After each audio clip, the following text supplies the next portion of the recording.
जय हिंद बच्चों। आज हम लोग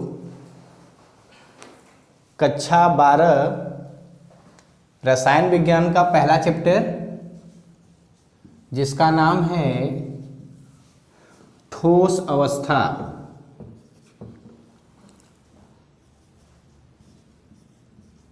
ठोस अवस्था, इसका इंग्लिश होता है सॉलिड स्टेट।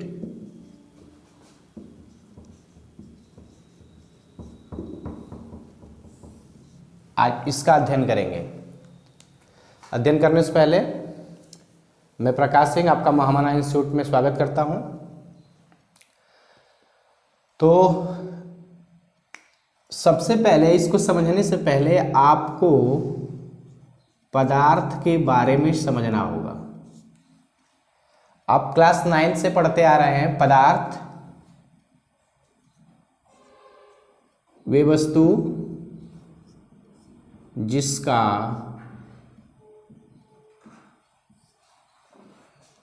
द्रव्यमान निश्चित होता है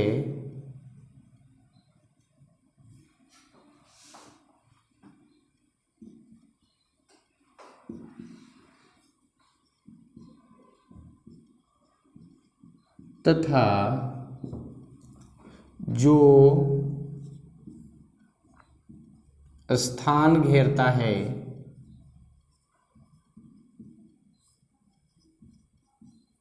पदार्थ कहलाता है।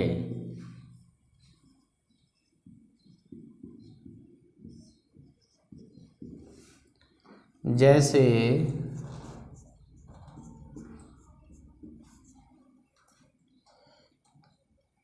साधारण नमक,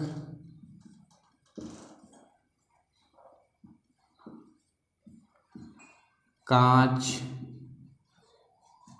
रबर, प्लास्टिक,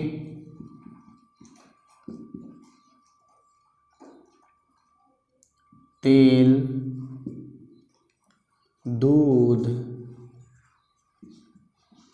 पानी, ऑक्सीजन, नाइट्रोजन आदि।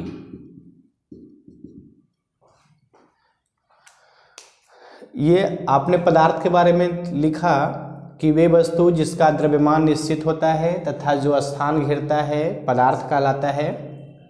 जैसे साधारण नमक, कांच, रबर, प्लास्टिक, तेल, दूध, पानी, ऑक्सीजन, नाइट्रोजन आदि। अब हमको यहाँ पे ठोस अवस्था के बारे में पढ़ना है, तो अगली हेडिंग लगाएंगे पदार्थ की अवस्थाएं।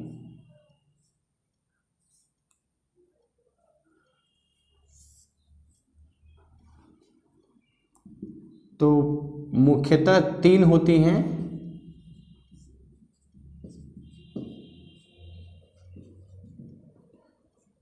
पहला ठोस अवस्था, दूसरा द्रव अवस्था, तीसरा गैस अवस्था। आप 9th में पढ़े होंगे कि 2 अन्य अवस्थाएं भी होती हैं जिनका बहुत ज़्यादा अध्ययन नहीं है कहीं। चौथा प्लाज्मा अवस्था और 5वां बोस आइंस्टीन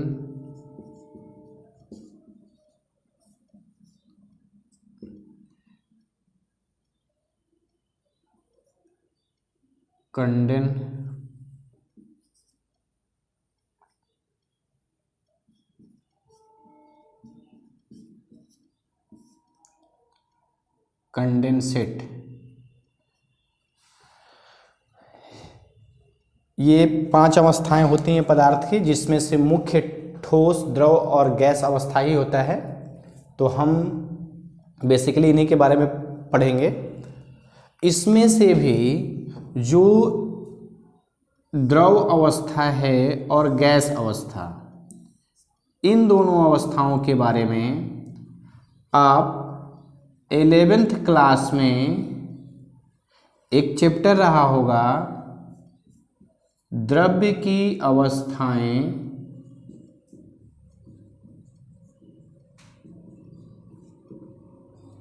वहां पर आप इसको पढ़ चुके हैं। द्रव्य की अवस्थाएं, उसमें दो, एक पहले गैस पढ़े होंगे और फिर उसके बाद द्रव पढ़े होंगे। ये 11th में आप पढ़ चुके हैं, द्रव अवस्था और गैस अवस्था।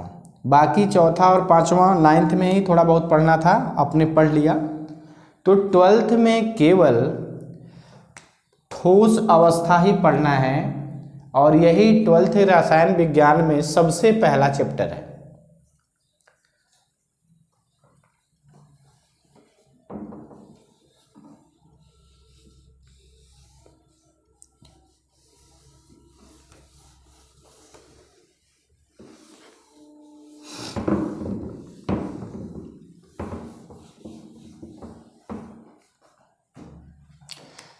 तो अब हम लोग लगाएंगे हेडिंग ठोस अवस्था।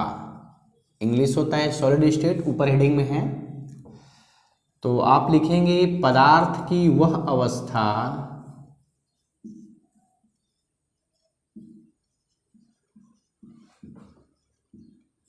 जिसका आकार तथा आयतन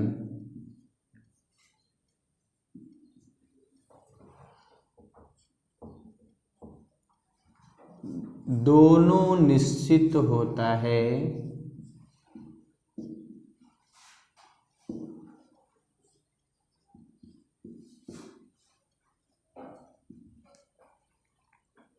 ठोस अवस्था कहलाता है।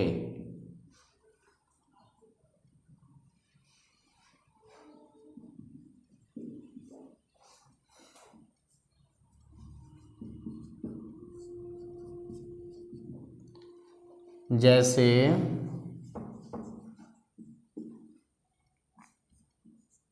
साधारण नमक,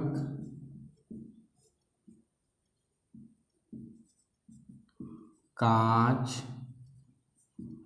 रबर, प्लास्टिक आदि।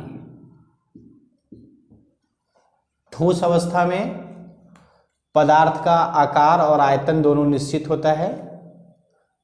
इसके कुछ उदाहरण दिए गए हैं यहाँ पे, साधारण नमक, कांच, रबर, प्लास्टिक आदि। अब इसके बाद अगली हेडिंग इसमें पढ़ते हैं हम लोग ठोस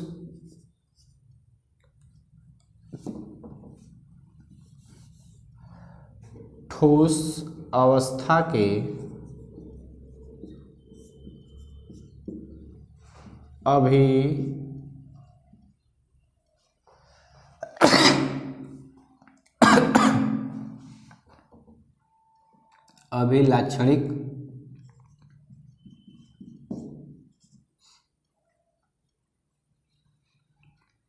अभिलाक्षणिक गुणधर्म।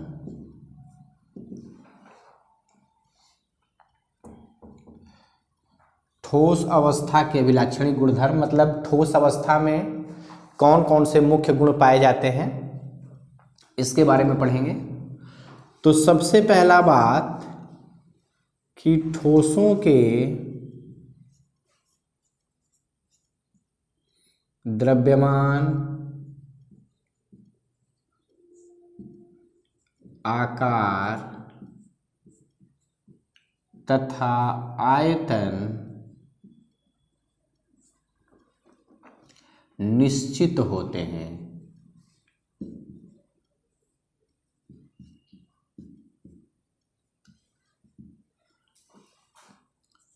दूसरा, अंतरा ठोसों में अंतरा आणविक दूरियां लघु होती हैं। तीसरा, ठोसों में अंतरा आणविक बल प्रबल होते हैं। चौथा, ठोसों के अवयवी कण जनरल सामान्यतः परमाणु, अणु, आयन होते हैं।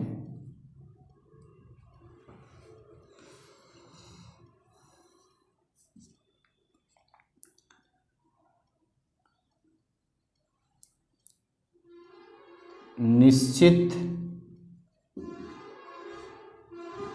स्थान पर होते हैं।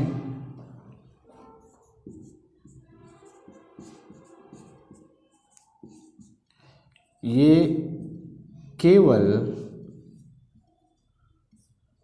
अपनी माध्य स्थितियों के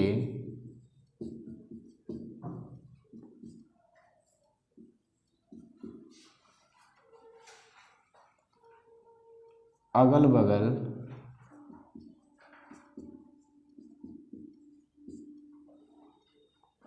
दोलन कर सकते हैं।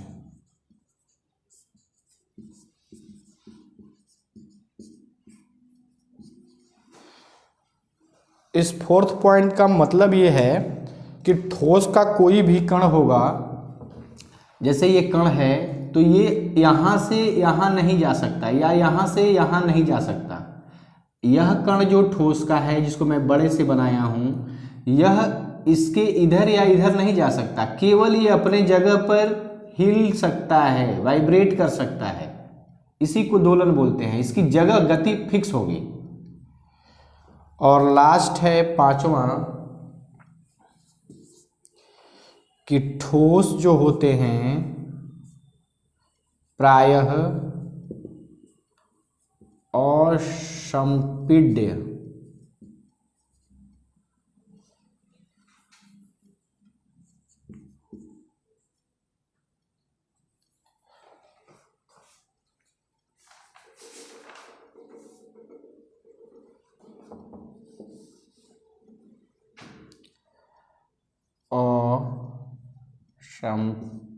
असंपीड्य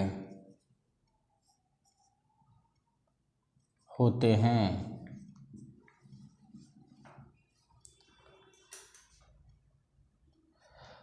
असंपीड्य का मतलब इसका इंग्लिश होता है कंप्रेसिबिलिटी। इसको आप ठोसों को दबा नहीं सकते हैं। जैसे आप गुब्बारे को लेकर के दबा सकते हैं, ठोस जो होते हैं वो प्रायः इनको आप दबा नहीं सकते। ये दबते नहीं हैं, टूट जाएंगे बट दबेंगे नहीं। तो ठोस अवस्था के कुछ अभिलक्षणिक गुणधर्म हैं, जिसमें पहला लिखा गया है कि ठोस के द्रव्यमान, आकार तथा आयतन निश्चित होते हैं। दूसरा है ठोसों में अंतराण्विक दूरियां लघु होती हैं। तीसरा है ठोसों में अंतराण्विक बल प्रबल होते हैं। चौथा, ठोसों की अवयवी कण का मतलब होता है वो परमाणु हो सकते हैं, अणु हो सकते हैं, आयन हो सकते हैं, निश्चित स्थान पर होते हैं, मतलब इनमें गति नहीं होती। ये केवल जब भी गति करेंगे तो अपनी माध्य स्थिति के अगल बगल में दोलन कर सकते हैं। और लास्ट पॉइंट है कि ठोस जो होते हैं वो प्रायः असंपीड्य होते हैं। तो मैंने आपको असंपीड्य का मीनिंग बताया।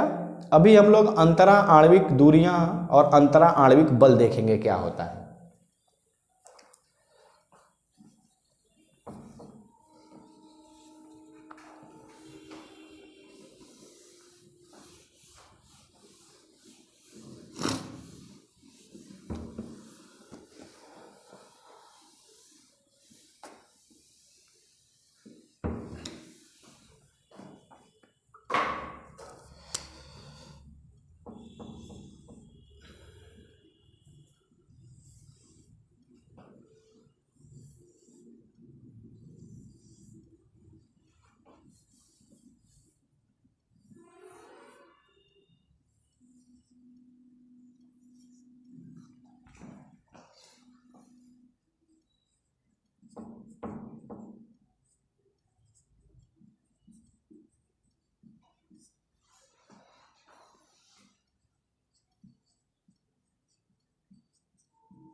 ये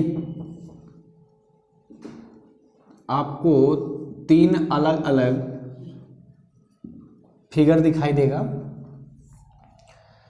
जिसमें पहला ठोस अवस्था है, दूसरा द्रव और तीसरा गैस अवस्था है। हम आपको बताने जा रहे थे अंतरा आणविक दूरियां, और दूसरी हेडिंग अंतरा आणविक बल।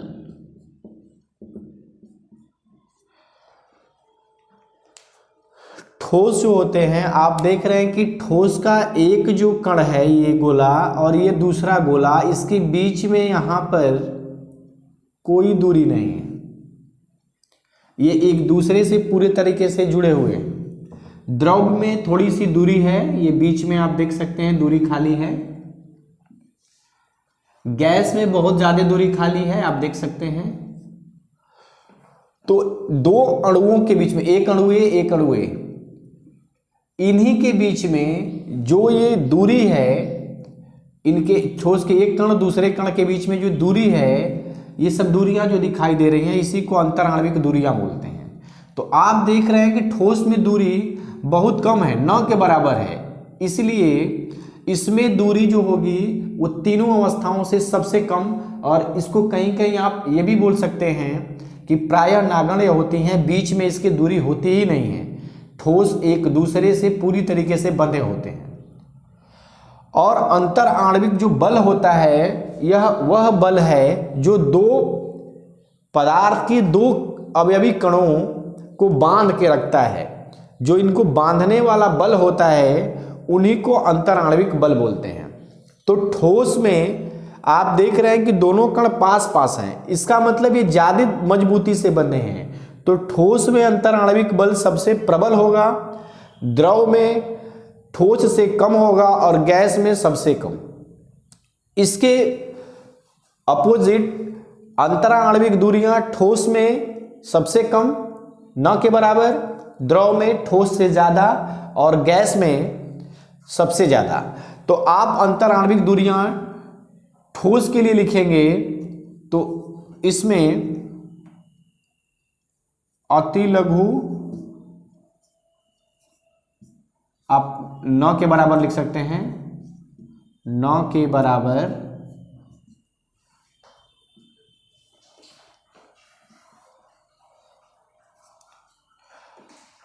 और आप द्रव में लिखेंगे तो ठोस से अधिक,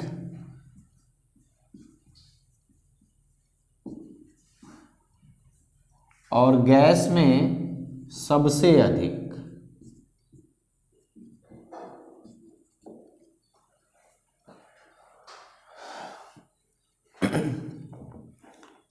अंतरा आणविक बल ठोस में सबसे प्रबल,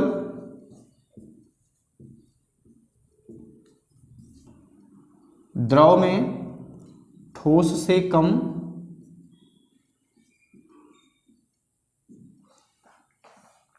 और गैस में सबसे कम।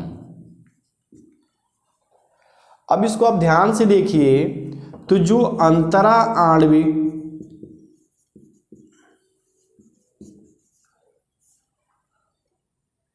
दूरियां हैं वो इनवर्सली प्रोपोर्शनल हैं अंतरा आणविक बल के।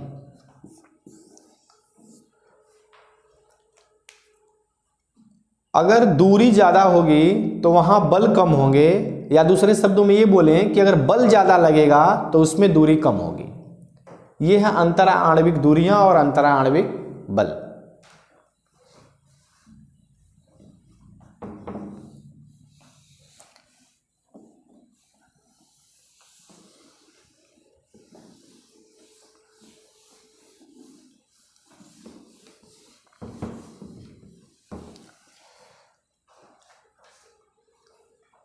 तो आज की क्लास में हम लोग देखें कि पदार्थ क्या होता है, उसके उदाहरण पढ़े, पदार्थ की अवस्थाएं, उसमें ठोस अवस्था का हम लोग अध्ययन किए, उसके उदाहरण पढ़े, उसके अभिलाक्षणिक गुणधर्म पढ़े, अंतर आणविक बल पढ़े, अंतर आणविक दूरियां पढ़े, अंतर आणविक बल का दूरियों से क्या संबंध होता है इसके बारे में पढ़े। अगली वीडियो में, अगली क्लास में हम लोग पढ़ेंगे कि ठोस के दो प्रकार होते हैं, क्रिस्टलीय और अक्रिस्टलीय। इंग्लिश में क्रिस्टलीय को क्रिस्टलाइन बोलते हैं और अक्रिस्टलीय को एमार्फस बोलते हैं, उसके बारे में पढ़ेंगे। तो अगर आपको मेरी ये वीडियो अच्छी लगी तो आप मेरे चैनल को लाइक करें, सब्सक्राइब करें और शेयर करें और अपना फीडबैक दें, ताकि मैं अपने इंस्टीट्यूट महामना से और आपके लिए अच्छी अच्छी वीडियो ला सकूं। जय हिंद।